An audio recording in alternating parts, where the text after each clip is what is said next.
everyone, welcome to the Prison Shaker series. These series will help you. It is empowered by the power of the Holy Spirit and it comes with the Word of God. So if you will receive the Word of God, if you will believe, Jesus loves you. He's waiting. The Holy Spirit is here and He's waiting to touch those who believe. And if you will believe, He will release the miracle to you. You will see your miracle. There will be a change. That thing that you're stuck with, that problem that you're stuck with, because Jesus is the prison shaker. He will shake the prison that has put you inside of it. That problem is the prison, and Jesus is the prison shaker. So I pray that you will believe the word of God that comes to you today. Receive it and will expect a miracle. Jesus will live up to your expectation and you will be set free. You will receive your miracle. Let us pray. Father, in the name of Jesus, we come in your presence, O Lord. We know that you are the prison shaker, O Lord. Every prison that has bound the person who is watching this right now, Lord, we know that you are able, O Lord. We know that you love us, O Lord. We know your power, O Lord, that your power exceeds every other power, O Lord. It is beyond every power, O Lord.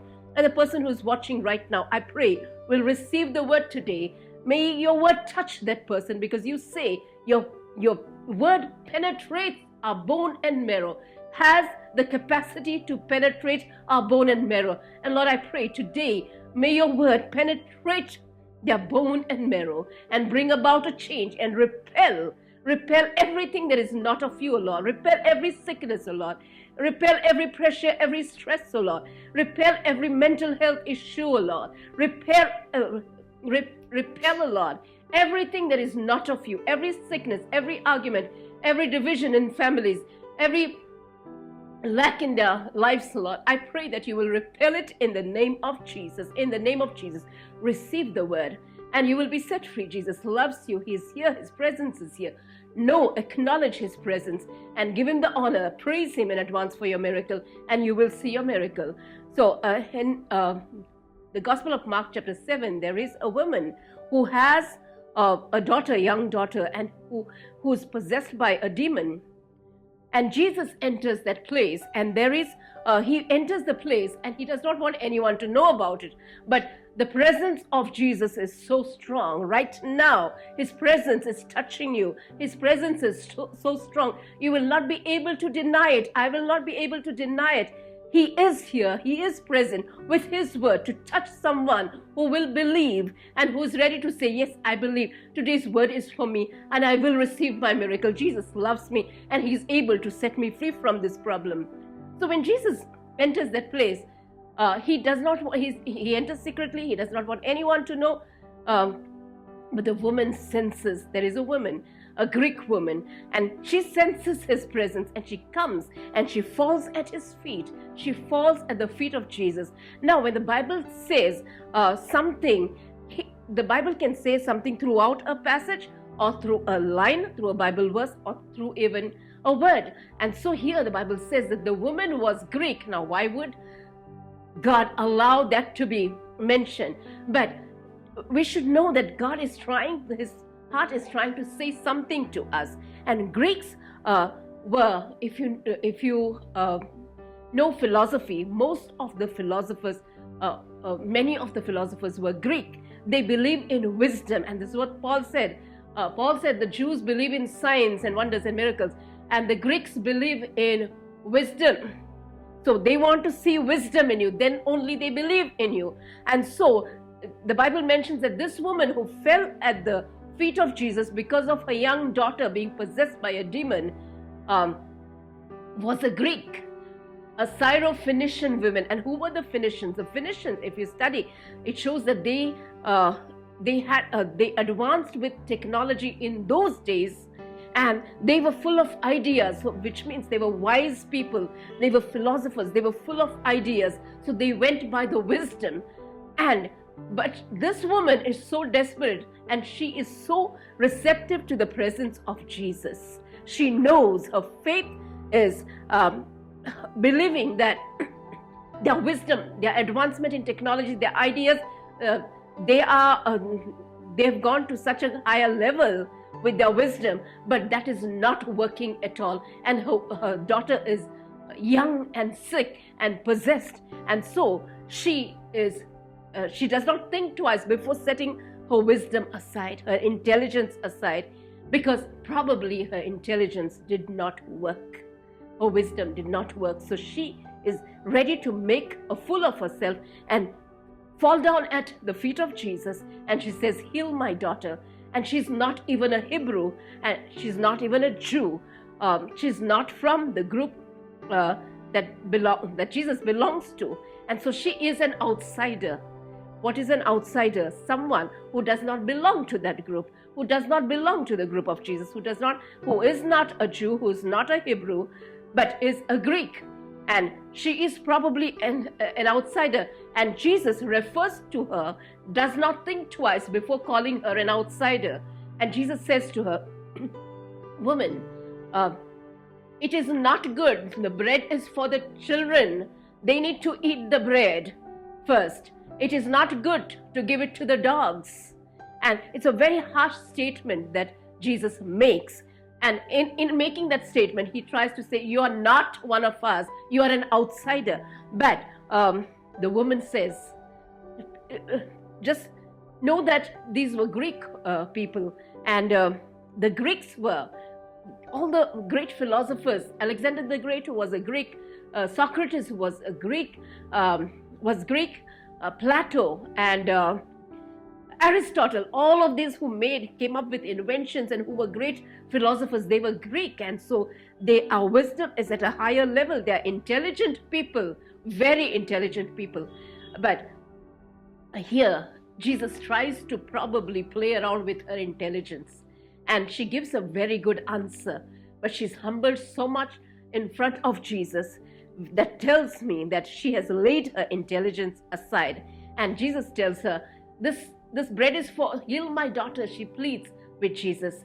And Jesus says, the bread is for the children. It is not good to give the children's bread to the dogs. I can't throw it to the dogs. He refers her as an outsider, as a dog even. And she is so humble, and she is so believing. She knows that Jesus can give her the miracle. She says, Lord, but even dogs eat the crumbs from under the table. And Jesus says, you got it. You are admitting that you are an outsider and that you need my healing, that you need to come on board, that you need to be an insider. Don't watch from outside. And you have taken the guts to become an outsider, to believe that Jesus is your Lord and Savior, that he is your healer. So probably the Greeks would have probably made such advancement in medical science, but even that did not help her. That tells me that she needed a Savior. That was Jesus Christ. Back to the Old Testament story. Moses was a child, and when the kids were killed, Moses' mother put Moses in a basket and put him in the river because she wanted to save her child. Otherwise, because it was heard that a deliverer is being born. God is sending a deliverer, and the enemy wanted to kill all the boys. And Moses' mother put Moses into the basket and released him and put him in the river. And the king's daughter, the king of Egypt, his daughter found, when she went for a bath, she found this basket, and there was this baby, that was baby Moses, and she raised Moses in the palace. And once Moses saw that God's people were harassed in Egypt, and Moses tried to hit that person who was harassing God's people, and the Egyptians were harassing God's people. But Moses tried to intervene, and Moses ended up killing that Egyptian, and Moses had to flee. And then Moses fled into the wilderness, in the jungles. He started living in the jungles. And probably Egypt also was a very advanced nation. So Moses had good education, a good life, a life in the palace. But God knew Moses would not be able to deliver God's people out of Egypt, because if Moses went by his education, by his classy lifestyle, by his intellect that was developed through his great education, by living in the palace and learning all the fine things about the palace and about the rich people, Moses would depend on that. And he would say that, my intellect, my education, my finesse, all of that released God's people, helped God's people. So God had to make him go through the wilderness, be there, start looking. So Moses started taking care of the animals and married a tribal woman. And so Moses was among the animals, among the tribals for years together, and then he lost all of that sophistication. Then he wouldn't boast about what he had, the class he had, the education he had, the intelligence he had, and the things that he had learned, the rich things he had learned in the palace. Then God appeared to him and said, there was a burning bush. The bush was on fire and the fire was not being put off. And so Moses went there, and then the bush started. There was a voice in the bush saying, Moses, Moses, I've called you to deliver my people. And so this is what God does to you. If you are into a business, if you're calling upon the Lord, know that it is His wisdom. It is not your wisdom. If the Lord wants to heal you, do not depend on what you have, those things of the world. Especially I'm speaking to those that God has called. The Lord is touching you right now. No matter how many doctors you have seen, how intelligent you are, how much wisdom you have, how much class you have, how much of classy things you have experienced. If the Lord has called you, the Lord wants you to depend on His merit, on His power. And in that power, He will use you, whether He is using you as a leader, whether He's using you in business, whether He's giving you your spouse. Do not depend. Do not look into the mirror and say, this is me, I'm too good. Yes, you may be good, but if you are to carry on the task of the Lord, you have to depend on His power, the Holy Spirit power, because the other things may not work for you. They did not work. That intelligence that the Greek woman had did not work for her. So she fell at the feet of Jesus and she pleaded. And yet Jesus was so, because sometimes when you don't believe in Jesus, people who don't believe in Jesus, sometimes we just pray for them and they just take the miracle and then they go away, and then they give credit to every other thing but Jesus. And now in this case, Jesus demonstrates it so well. You are an outsider. Acknowledge that you need a savior. Get on board, become an insider. So at first, he did not jump to heal her daughter, even though he knew that he can heal. But first he made her to acknowledge that I need you, Lord Jesus. We are Greeks, we are very, very wise, but we have advancement in medical science, but it's not working. And so Jesus called her a dog. It's not good to give. This is for my children, he said. This is for the children, as in this is for our insiders, those who believe in Jesus as the Lord and Savior. But you are an outsider, and if you need it, I'm going to call you a dog. I'm going to reject you at first. But the woman was so humble, and she believed in Jesus so much that He is the healer. And then she said, Lord, but even the dogs eat the crumbs that fall from the table. As in, healing is for your people. I understand those who accept you as their Lord and Savior and their healer. But we are outsiders. We never worshipped you. We never came to you.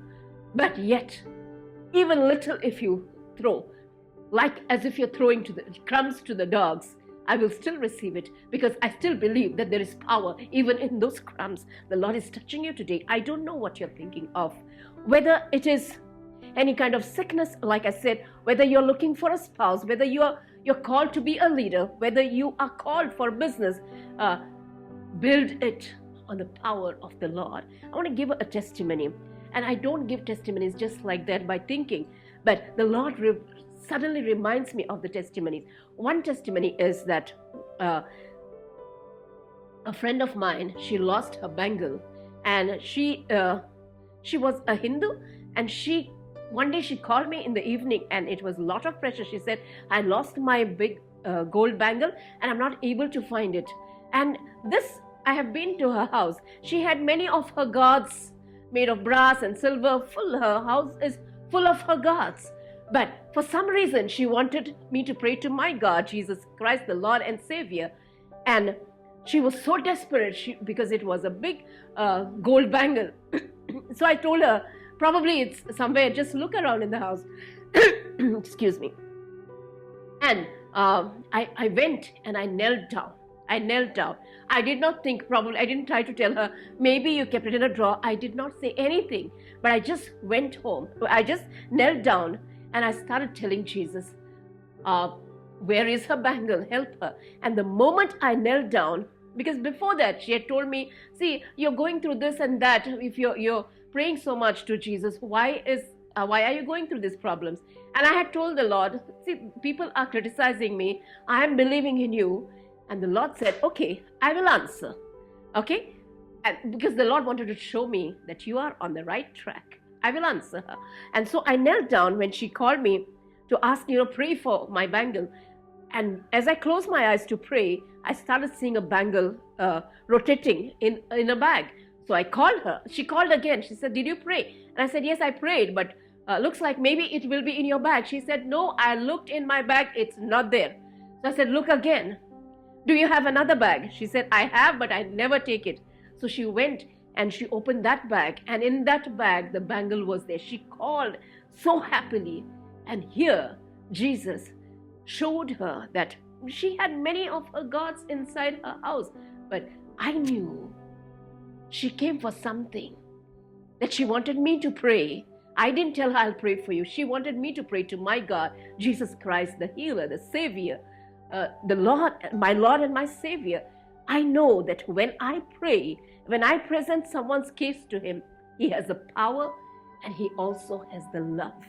So he comes to you with power and with love. He moves with compassion. Even for this woman, was a wise woman, the Greek woman, he was moving with compassion, but he wanted to tell her, please acknowledge that you need me, Jesus Christ, your Lord and Savior.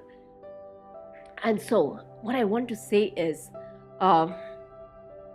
especially I feel, I know my Lord and Savior. I know how I was. At the age of 2, I was struck with sickness, tetanus, and 50% probably of my brain was damaged. One effect of that sickness was I was extremely shy. And then I was not able to do many things. I never thought God would usher me into marriage, then help me to raise 2 children who trust Jesus and who are so responsible. And so I did not know that I would go that far. But when I started reading the Word, when I started trusting in Jesus, I got filled with the Holy Spirit, and that brain problem was totally gone. And I know Jesus gave me a new brain. He's able to give. If we don't believe in our intellect and every other thing that can, give credit to every other thing. But foolishly, this is what Paul said, that even if you preach the gospel foolishly, the gospel has so much power because the work is already done on the cross of Calvary. Jesus has already done it for you. And even foolishly, if you preach, it will bear results. It will show results. And I received it also foolishly, saying, probably Jesus is the Lord and Savior. I'm not going to have any other thing. I'm not going to trust any other source. I'm going to make Jesus as my Lord and Savior. And I believe that my brain was totally renewed. And so I counseled so many marriages that would have failed. I helped so many people. I helped so many students to pass interviews.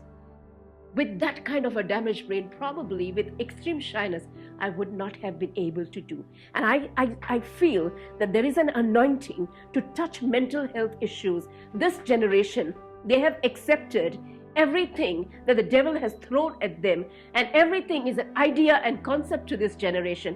Not marrying is an idea to them, saying, marriage is not working. But marriage, let me tell you, marriage is a covenant of God, and God wants his people to get married.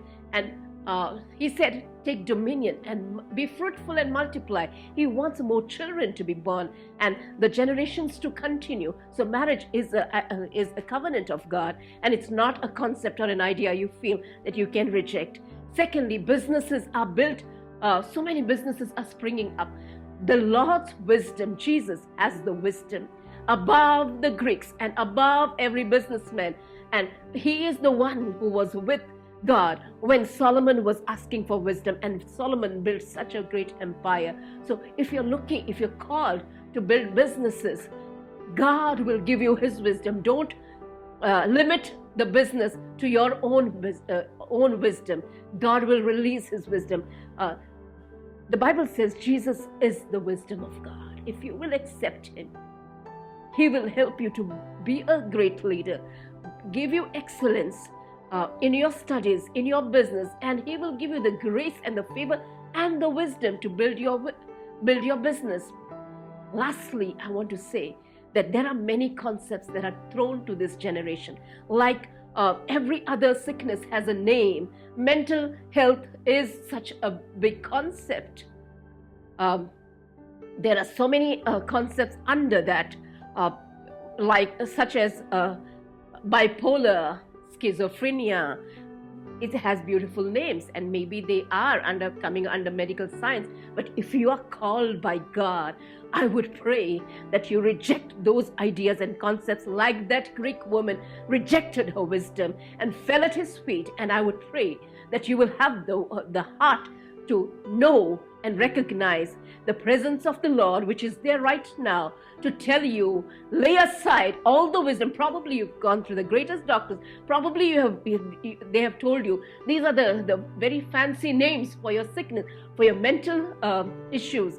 But I pray that you will say, like that woman, like that Syrophoenician woman, like that Greek woman, I will lay aside everything. Even if he rejects me, I will now become an insider and say, Lord, give me a new brain. Give me a new brain. Renew everything about my brain. I reject those concepts and I say, I'm healed. I'm made in your image. And I declare that you are the healer. And when he heals you, when he renews, first of all, believe that he is able. He's done that to me. He will do it for you.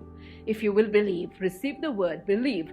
And when he does it, rise up and serve him and tell others that he can renew the brain, that he can renew businesses, that he can help you find the best spouse. That woman, my friend, she was not able to find her gold bangle, but it was Jesus.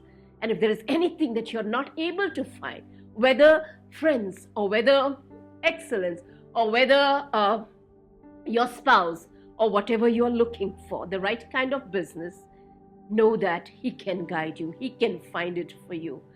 Secondly, I gave my testimony that I was healed, that he renewed my brain. He is able to renew your brain, renew your mind. Reject the concept. Reject the thing about this generation that everything is a concept. Accept the covenants of God. Accept the concept of God. Accept the wisdom from Jesus.